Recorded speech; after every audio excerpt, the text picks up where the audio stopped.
Hi guys, this is Sharon at Life with the Tribe. Thanks so much for stopping by today. Hopefully this video will actually get uploaded and edited and put on my YouTube channel. I've been trying to do this video for almost 2 weeks and it just hasn't happened. Just the editing gets messed up, I do a retake, I get interrupted. Someone takes one of the books that I'm using for this video. It's just been crazy. So today is the day I'm going to get this video finished and edited and hopefully uploaded. I have sloth run internet, so I also have issues with rambling on about crazy stuff that has nothing to do with the point of this video. So I'm going to try very hard to stay focused on the topic of this video.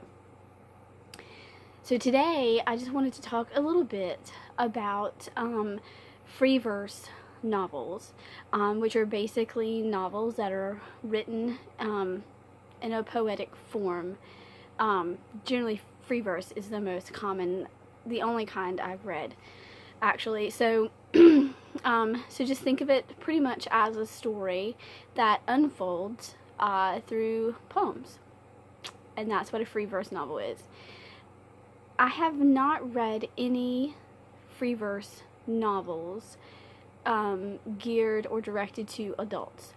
The ones that I have read have all been from the children's section of the library, because I have a lot of children who love to read, and so I do a lot of pre-reading or just kind of like checking out a new author to see if it's going to be which of my children would be interested in the book, who is it better suited to based on interest, age, level of reading, and so on. When my children reach a certain level, I can't keep up with their reading, and so I can't pre-read everything, but I kind of like to have a general idea of ways to direct them to find books so that their free reading time is spent reading quality literature. So that's why all these books that I've read in free verse have been from the children's department of the library. I think excuse me, we've been sick in our house as well. Everyone, all of us, all 12 got sick all at the same time. So still recovering a little bit.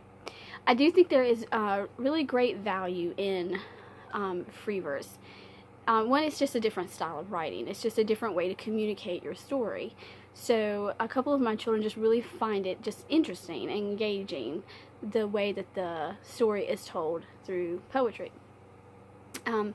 I also think it has appeal to readers who perhaps feel overwhelmed with a really thick text-filled novel. It could just be overwhelming to some visually and just due to reading ability to read this really thick novel. So when you look at the free verse novels, even though they may have 300 pages, the pages are, is just poetry, and so it's not as consuming visually to take that in. So I think there is some appeal and some value there. I think it's also good for struggling readers, not necessarily new readers, but for readers who just reading does not come easy, and so you open up a book and it's just filled with text, and the brain just wants to just shut down because it just overwhelmed at the thought of breaking down all those words.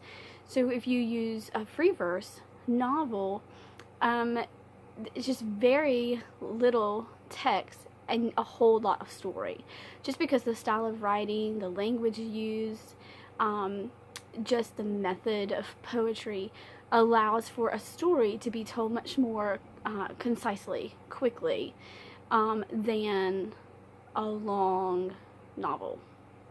So for someone who struggles to read, it definitely can be helpful to give them this free verse book that tells this powerful story very quickly.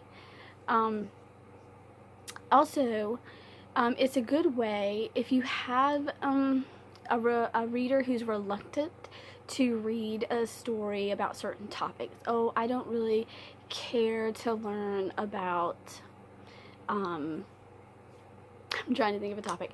I don't really care to learn about American history and the Dust Bowl. That doesn't interest me at all. So you can give them a book written in free verse about that time period, about the struggle that faced people in American history during that time, and it's not overwhelming to them to have to read a big long story about stuff they're not interested in, so it can be covered kind of quickly. So I think there's value there.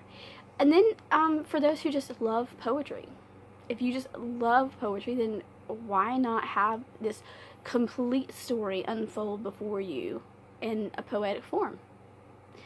So I do think there are lots of reasons to add some free verse books to your reading list, yours, your children's. I think it can appeal to some people just as another creative way of expression, but then there's also the appeal to those who just really can't handle an overwhelming text or story for whatever reason. So I'm a huge fan of free verse, which is amazing because it's not my first pick. I love to just cuddle up on the couch with a nice big thick long book, but as a busy mom of 10, I'm really appreciating a quick read every now and then. I have 5 minutes, 10 minutes here. I can just pick it up, I can read a few pages, and there's just this natural break because it's the end of that particular poem, and so I can just put it down and walk away and carry on. It's not like I'm reading a 25 page long chapter and there's no natural break, and so I have to just abruptly stop in the middle of the chapter and walk away. So it is really good for if you want to do some early morning reading before your day starts, or you have 5-10 minutes while you're getting the baby asleep. You can just grab it and you can read just little snippets and still get a big chunk of the story. So it's really good for busy moms too. So I recommend that you give it a try. And so you say, okay, well, I've never read free verse. I don't even know what to look for. No worries. I have right beside me a stack of the ones that we have read here that I can very comfortably recommend for you to read or for you to add to your children's reading list. Because I know as a mom, my kids can get stuck on reading a certain author, a certain style of book. So it's good to kind of push them a little bit, try something new, expand your literary horizons. So I will just quickly share the ones that we have read and what we've thought about them and who I think it would be good for, and then then you can take my suggestions or not, right? Okay. So I'm going to pause for just 1 second and adjust the books so that it's easier to give them to you. Okay, so I'm back. Yes, okay, sorry about that. I was really uncomfortable how I was sitting and I couldn't really reach, here I go again, couldn't reach the books that well. So first, ooh, it fell. First up is Applesauce Weather by Helen Frost. Can you see it? I have terrible lighting. It's really thin book. I think it's great for elementary age. Now, on up to my 9th grader read this last year, I think, and it's a sweet story, so they all enjoyed it. Everyone who's read it has enjoyed it, but I do think that it really is well suited for upper elementary age, maybe, that's what I would say. And so you have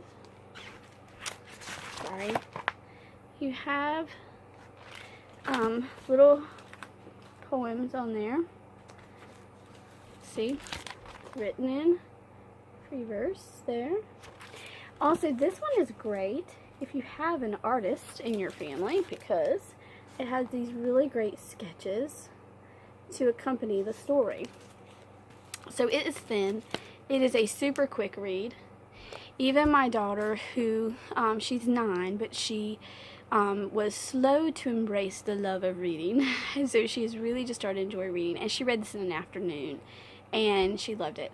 So, so it's really great for the elementary age. It's a really sweet story about a family, a young girl named Faith. So really good. I recommend that one highly. It also is really good for fall because it's about harvesting apples. It also deals with grief and the loss of a loved one. So a lot of areas or topics of appeal there. Next, this is the first free verse book that I read, and it's Brown Girl Dreaming by Jacqueline Woodson. And I would say that this is definitely better suited to probably middle grade fiction, maybe young adult. There's nothing in it that you can read, but just the appeal of the story is going to be middle school on up. And so you can see that some of them are really short, right? And then some a little more lengthy. Now this is a thicker one. You probably could read it in an afternoon if you were freed from all responsibility, which doesn't happen for me. My kids, sure. Me, not so much. But it's really good. She tells of, in the 1960s, 1970s, her experience of moving back and forth from the North and the South, civil rights issues, and Jim Crow laws, and just that experience. And so this was the first free verse that I read, and I just really fell in love with it. I loved it, and so it made me eager to find other books written in this style. So I definitely recommend Brown Girl Dreaming. Not only that, but I like Jacqueline Woodson's writing, and so I've actually read some of her children's fiction novels that she has written, and of course I'm drawing a blank on names right now, but she also wrote another free verse, and it's called Locomotion. Can you see it? It's not as thick. It's about a young boy who is in foster care because his parents have died, and his sister is in a different foster care home, and so he's telling his story and how he's dealing with the loss of his parents, the separation from his sister, and some of his friends at school kind of all come together in this free verse book. And his mama called him Locomotion because his name was Lonnie Collins Motion. She called him Locomotion. So it's really a sweet part of the story.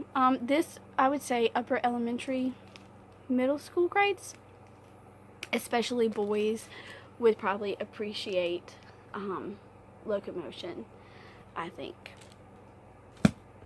Then I have this one is Out of the Dust by, I think that's Karen Hess. That's how I'm going to say it.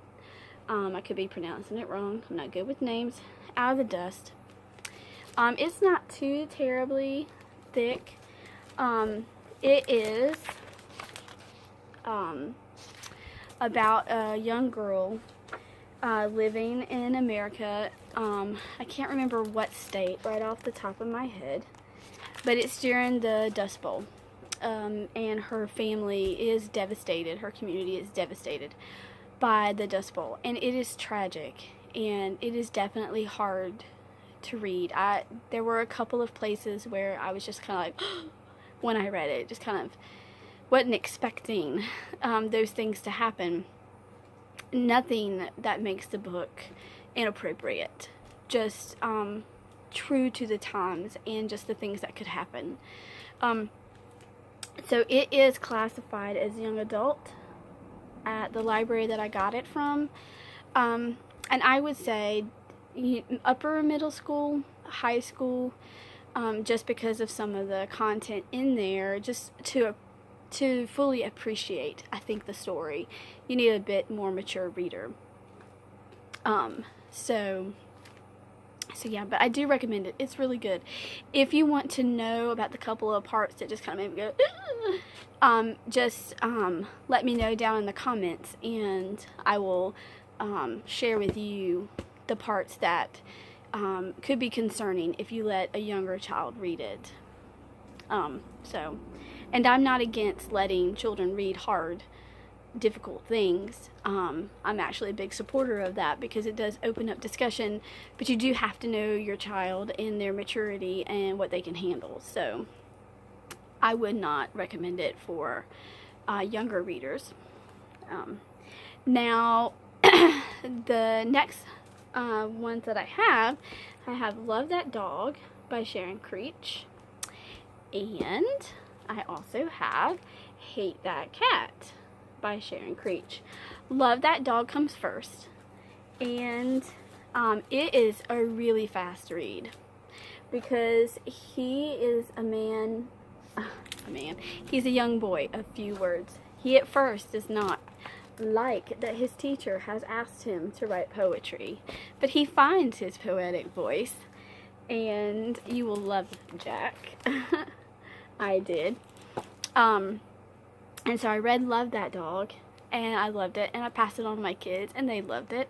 And it's not thick, so you could read. You could get you a couple of cookies and a glass of sweet tea, and you could sit down and enjoy that book in an afternoon. It is really great. If I had to do it over again, I would have read Love That Dog during our morning time.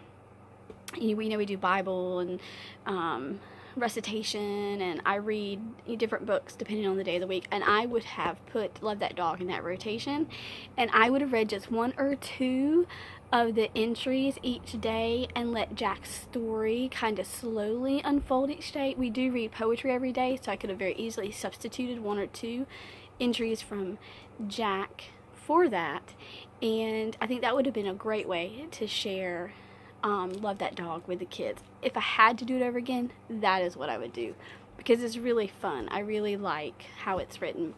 And Hate That Cat is a little bit thicker, but it's pretty consistent in how long the selections are. Hey baby! My baby just woke up. So not that bad at all. And you don't just get Jack's poetry, but the teacher shares poems to the class, and so they're all in the back so that you can look up poets and some of their poetry afterwards. So those are the ones that I have read. I do have some waiting for me at the library, some new ones to read, and after I read those, I will share those with you as well so that you can, if you're interested, can have a nice list of free verse books to read. My daughters, 14 and almost 12, have also read a book called, I think it's called Finding Wonders. I cannot remember the author off the top of my head, but it was free verse, and it was written about three young women who made impacts in science. So they loved it. So it would be really great to add to your daughter's reading list if she is interested in science, or you wanted some science biography type reading on there. I will link it down below in the description because I do not have that book. I forgot about it. My daughters reminded me of it, so I haven't been able to get it from the library yet. So I will link it down below though. I think it was called Finding Wonders. I'll link all of these books that I mentioned down below so that you can look them up and see if they appeal to you or not. If you are a fan of free verse, I would love to hear what free verse novels you've read, because I'm always looking to add stuff to my reading list. And for my kids, he's trying to climb out.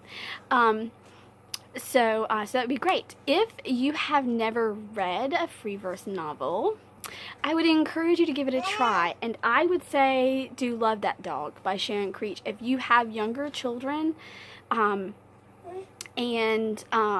just maybe read it aloud with them, or have them read it aloud to you, because it's really simple. It's really easy to read, really fun, and so that might be a great way for all of you to experience it together. So I do recommend that, because I Love That Dog and Hate That Cat, and Brown Girl Dreaming and Out of the Dust are great for just if you need some historical stuff added to your list. There's a historical value in both of those. So I'm gonna have to go because the baby is trying to climb out of his pack and play. I think I might have woken him up. So I'm just gonna cut it here, and leave me a comment below. Ask any questions if you have any questions below. If there are any book topics you would like to hear about, just mention it down below because I do love to talk about books. I'd love a thumbs up. Feel free to subscribe if you don't want to miss any upcoming videos. And I'm gonna go rescue this little guy from his pack and play and get him a snack. And I hope you guys have a great day. See you next time. Thanks again for stopping by.